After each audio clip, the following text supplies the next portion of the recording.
Hello and welcome to this very special conversation on our ongoing series Nivesh Befikar. I have two disruptors with me today who are really changing the game when it comes to buying life insurance. Deepak Mittal, Managing Director and CEO at Edelweiss Tokio Life Insurance. Thanks very much, Deepak. Pleasure talking to you.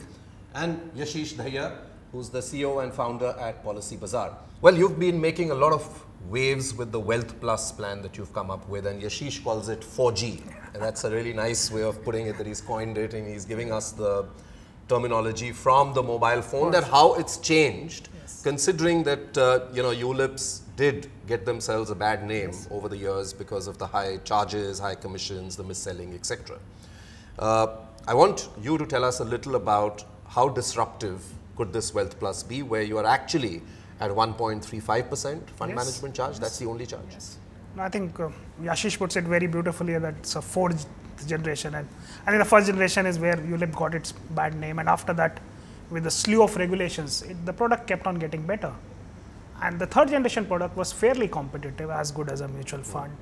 The charges were not high even in the initial years, and we were seeing products which were almost zero charge or actually zero charge. And that's when when we started looking at the space and say, what will it bring true disruption to this space? And we said, can we really compete with the best in the class? Can we compete with the index funds? Can we compete with the direct mutual funds? So from a customer value proposition point of view, it's as good as a direct mutual fund investment, or even better on cost. It gives you a slew of advantages. ULIP is a fund of fund.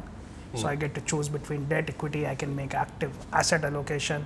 My debt returns are tax-free. I think after the latest budget, even the long-term capital gains tax has an advantage.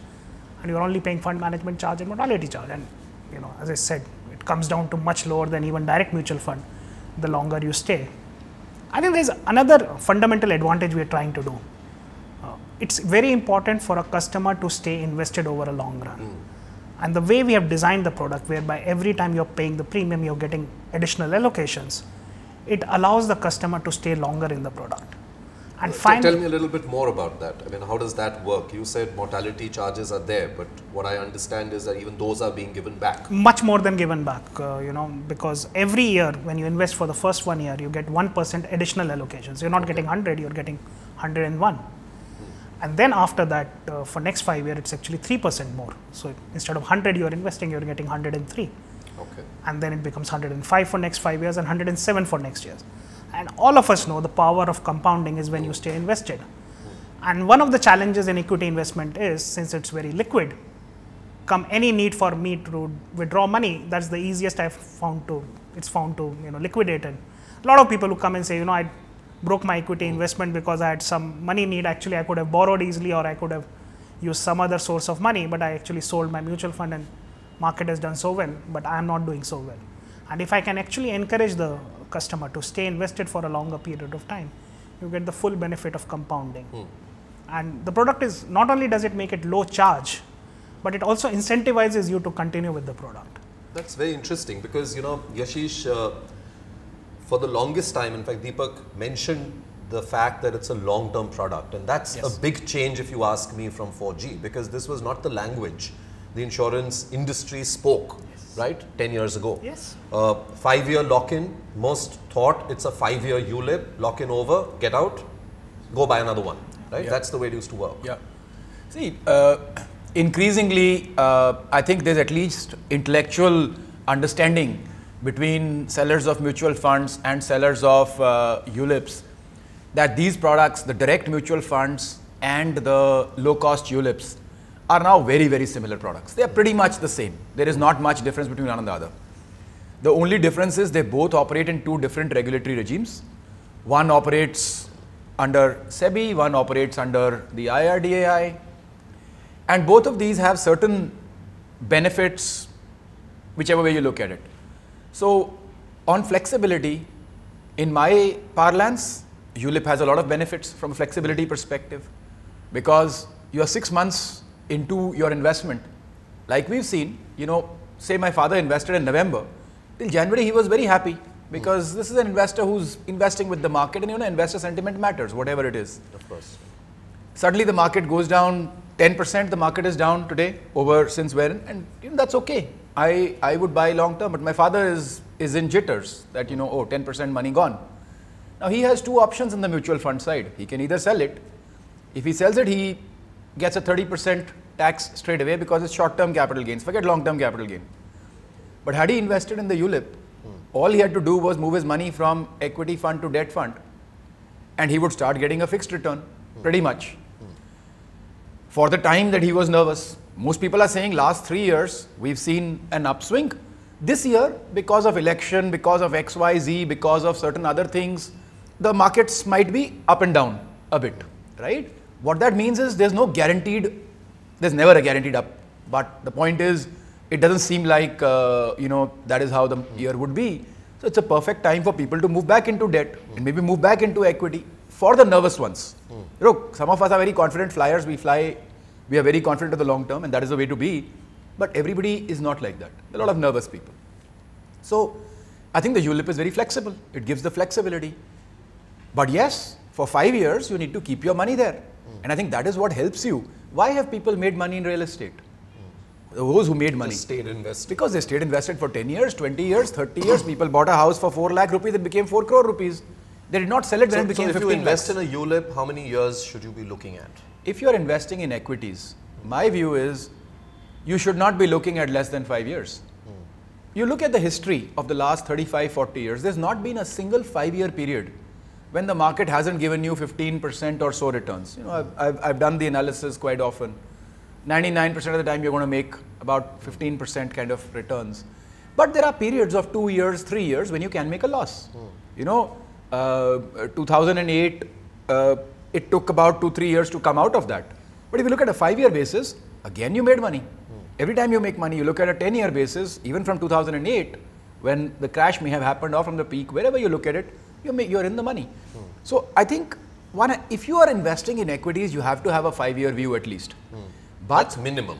That's a minimum. Yeah. You can have a 30-year view, you can have a 40-year view. In a country like India, which has got young population, growth, you should do well in the long run if you stay in equities, and especially with declining interest rates coming in. But nothing is, there are people who don't want to just believe that. Because see, some of us are financially, very, very thought through in this. And there's another thing a friend of mine said yesterday. He said, look, some of us have money which we can afford to lose. And some of us have money which we can't afford to lose. When you have that money which you can't afford to lose, whatever people tell you about long term and all, when a 10% decline happens, your heart starts fluttering. So a lot of hearts are fluttering right now as we speak. Deepak, you made a very important point on asset allocation.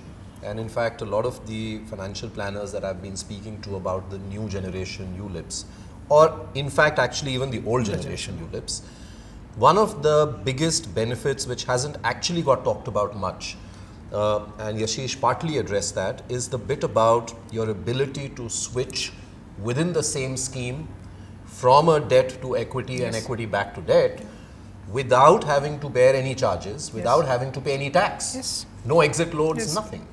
Earlier, if I remember, there used to be some limits on the switch, and after that it used to be charged. In your new 4G product, Wealth Plus, that you've launched, is the switch unlimited? Is there a charge on it? Switch is unlimited and there are no charges on it. And I think Yashish brought an important point. Finally, in any long-term investment product, your returns are subject to what the asset management performance is and your own behavior. Because if I have a temptation that I want to get out every time the market is not doing well, and I want to add more allocation when the market is doing well, my experience will be different from Yashish, who will say I will stay invested and I'll put money at every point. Sure. And that's where this entire flexibility of switching comes in very, very handy. It also comes in very handy when you are thinking of it as a life stage. At 30 years or 35 years, I'm very confident I want to have a much, much higher allocation to equity. I'm getting closer to retirement, or I want to now move some amount of money to my child's education from my own growth planning point of view, and I don't want to have the same risks there. So whether you're looking from a side pocket point of view, saying, okay, this is for my child's education, this is for my longer term retirement, I can have different risk appetite. Or now when I started a ULIP, I was 40, now I'm 50, and I don't want to be so heavily invested in equity because the time when I need the money is coming closer. I can make all those switches.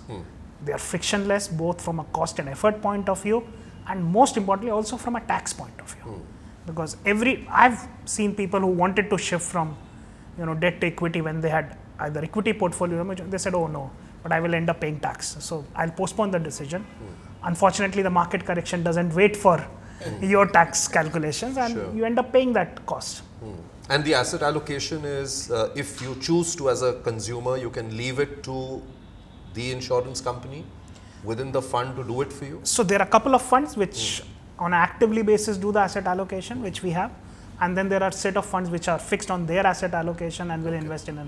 So it's up to you. Yeah, you're right. If you want. Fact, since you've been a money manager as well in your earlier avatar, it's interesting because I think one of the things again that a lot of financial planners tell you about financial planning is that there's a phase which you talked about, the 40s, the 50s, where you build your wealth. And then closer to retirement, it's very important that you start moving away from high risk assets like equity and more into debt, because you don't want on the day you retire, a fall taking away a lot of the money. There have been stories. And that's something that you're saying, if without any tax implication or without any charges, happens here automatically. Yes. Classic example, let's say two people invested for the long term in a particular equity product or a mutual fund. Somebody redeemed in January 2008 and somebody redeemed end of October 2008. The portfolio values would have been 1/3 or 40% of what somebody got in January 2008. And it can happen.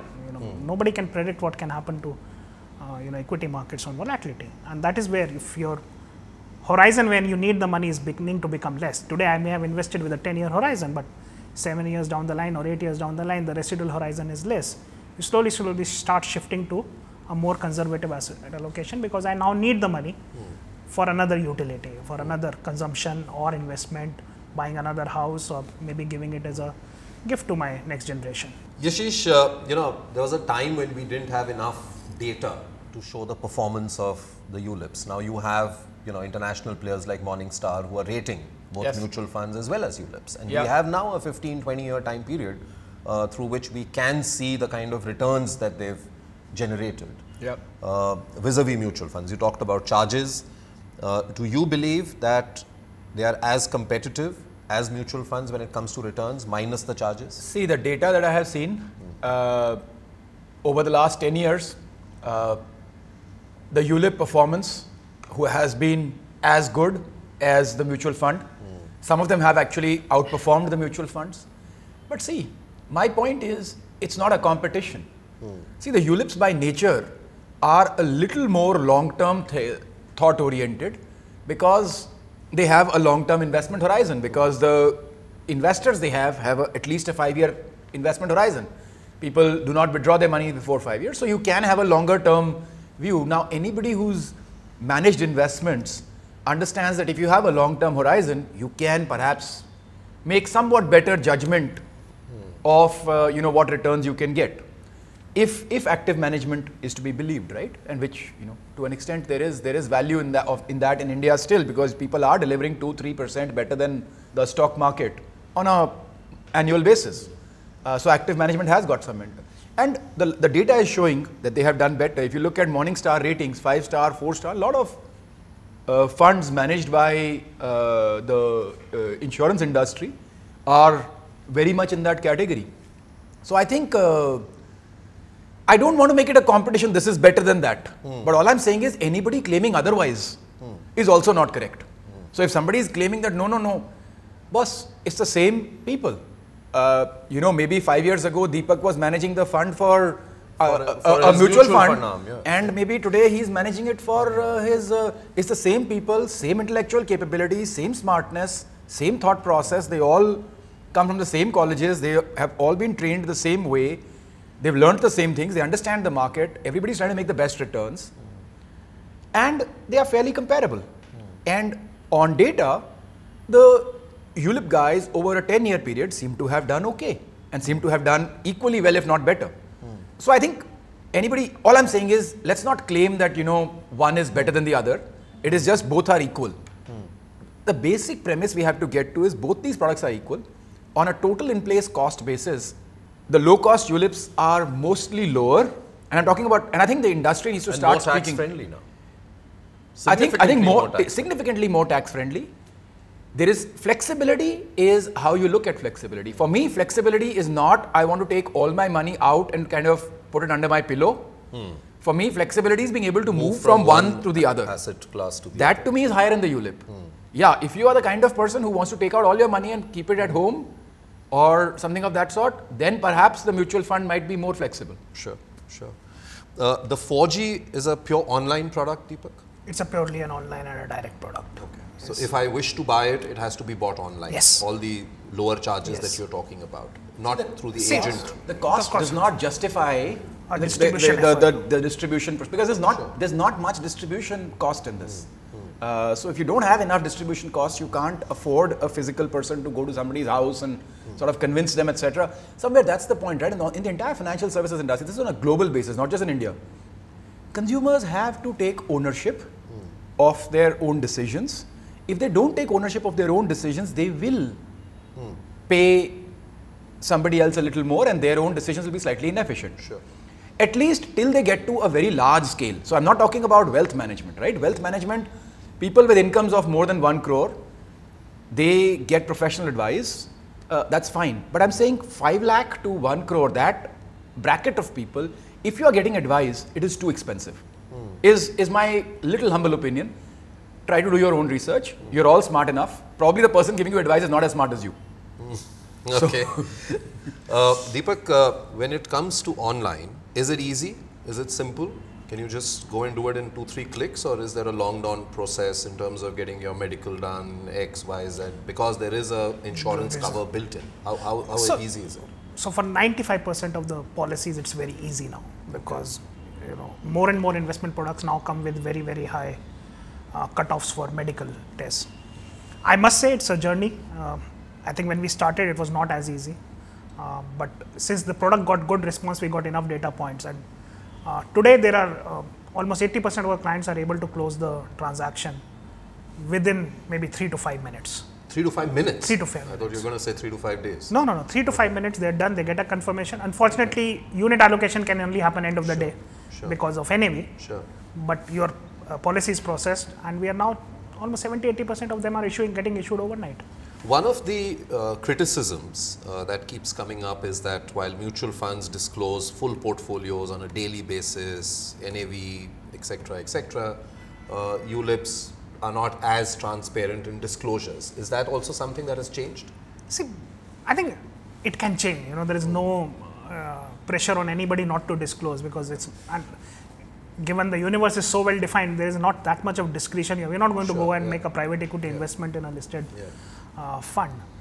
I think the key issue is who is the kind of investor who is buying. If I'm buying from a 5-year perspective, and I think what Yashish brought in as a point, saying there is no reason for one platform to have better investment returns to another. It will depend upon individual skill. I must add there, luckily, ULIP faces much less pressure on chasing performance. Because nobody is coming and saying, how good were you last month? Because your fund managers know that they have a longer term horizon, and also the investor, when he's looking, there's a 5-year lock-in. So he's also not looking saying whether I want to move out next month or not. And that pressure, I think, sometimes can be counterproductive. It can be very good. Every month I'm trying to be better than the market. Or sometimes it allows you to have a little bit more flexibility in your own investment decision making. I think we have 6 funds.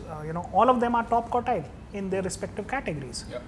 And as an investment house having all 6 funds, you can always get lucky and one fund can do very well, either because of style or something. And that's what we normally track. How are we doing as an investment house? Because when somebody has bought a ULIP product from me, he has not bought one fund. He's actually looking at a choice. He may come in one fund. He's bought one scheme. Within which there are multiple funds, and he may want to shift tomorrow. So are we giving consistently good performance across category of funds? And that's what we pride ourselves on. Have there been quarters we have not done so well? Yes. But since we have had patience and flexibility, over a 7-year period, most of our funds now, or quite a few funds, there is at least a 4-5% annual outperformance post fees we have delivered. And that's very incredible. Are you seeing a shift, at least in the younger lot, the millennials, to being very comfortable buying online insurance rather than going through agents? Yes. I think there are 2 parts. I think one is the millennials who anyway are digitally native. We are also seeing a set of people who actually are maybe more professionally oriented, and professionally could be even small business, who are anyway using internet for their business needs. If I'm a small SME trader, I'm anyway online, using Alibaba or AliExpress or Alipay too. Yeah. So I'm now fairly digitally, or I'm a person who sells on Amazon or Flipkart. So we are also finding that actually internet is getting democratized very quickly. I think within 1 year of launching, we had policies from 100 cities on to the digital platform. Okay. Which given our branch network would have taken us 5 years. So it's actually becoming. So you have been able to leapfrog. We have been able to The leapfrog. physical distribution Yes. effort to just Yes. go purely And online. by and large, a customer who is self-selecting his policy, chances are he will be a happier customer because the numbers of layers of communication is much less. What he's buying, he has done research. He has done research on a policy bazaar. He has done research on brochures, and then he's choosing.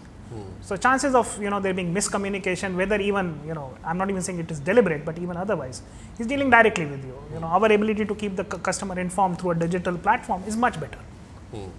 So you have to get online to really get the 4G benefit. I think, that there are two, three It's things. important to reiterate this. Absolutely, to our viewers, absolutely. You have to because get online. They and, shouldn't think they go to an agent and then go and ask, oh my God, but I heard Deepak and Yashish say it's 1.35%.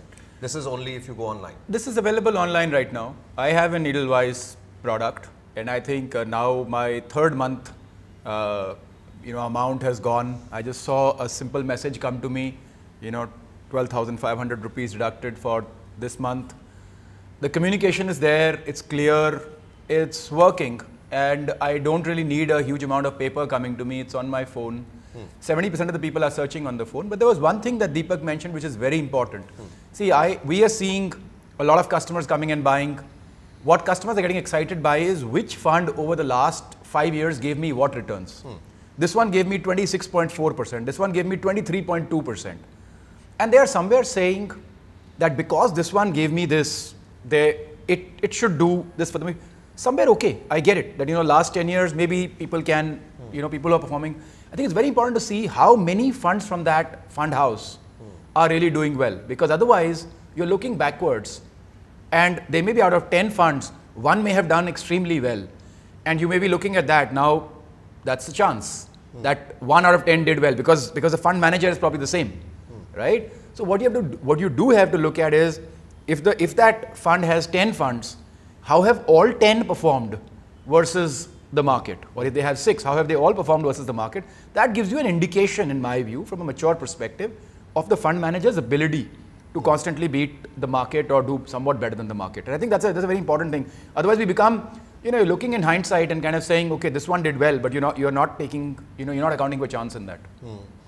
Deepak, one of the modes of investing which has become really popular in the last 3 or 4 or 5 years actually is the whole SIP bit, right? The systematic investment plan. And then you have SWP, you have STP.